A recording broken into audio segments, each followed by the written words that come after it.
Intermediate first year MPC group KGBV Mahabubnagar Koduru నుంచి చెప్పబోతున్నాను. నేను సుస్థిర అభివృద్ధిలో గాలి, నీరు, నేల కాలుష్యంలో నేను గాలి కాలుష్యం గురించి చెప్పబోతున్నాను. గాలి అనేది మన జీవితానికి అత్యంత కీలకమైన అంశం. గాలి యొక్క ప్రాముఖ్యత, గాలి లేకుండా మనం జీవించడం అసాధ్యం. కానీ మనం గాలిని కాలుష్యం చేస్తున్నాం. పరిశ్రమల కాలుష్యం, వాహనాల పొగ, చెట్లను నరికివేత వంటి చర్యల ద్వారా గాలిని కాలుష్యం చేస్తున్నాం. గాలిని కాలుష్యం చేయడం వల్ల ఇది మన జీవితానికి, పర్యావరణానికి తీవ్రమైన హాని కలిగిస్తుంది. శ్వాసకోశ సమస్యలు, గ్లోబల్ వార్మింగ్ వంటి సమస్యలు గాలి కాలుష్యం వల్ల అధికమవుతున్నాయి.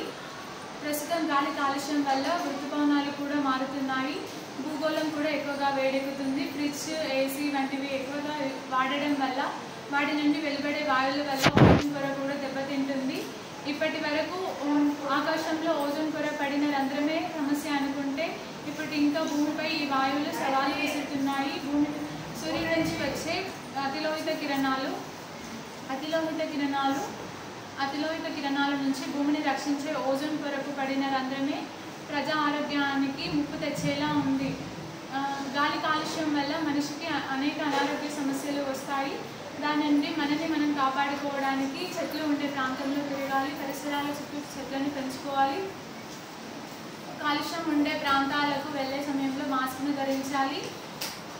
వ్యాయామం చేయాలి.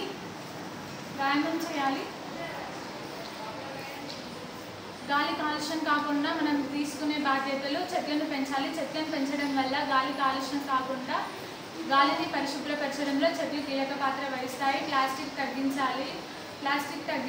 ప్లాస్టిక్ వినియోగం తగ్గించి పునర్వినియోగ పదార్థాలను ప్రోత్సహించాలి. వాహనాల వినియోగం తగ్గివ్వాలి. వాహనాల వినియోగం తగ్గించడంలో పబ్లిక్ ట్రాన్స్పోర్ట్ లేదా సైకిల్ని ఉపయోగించడం వల్ల గాలి కాలుష్యాన్ని తగ్గించవచ్చు.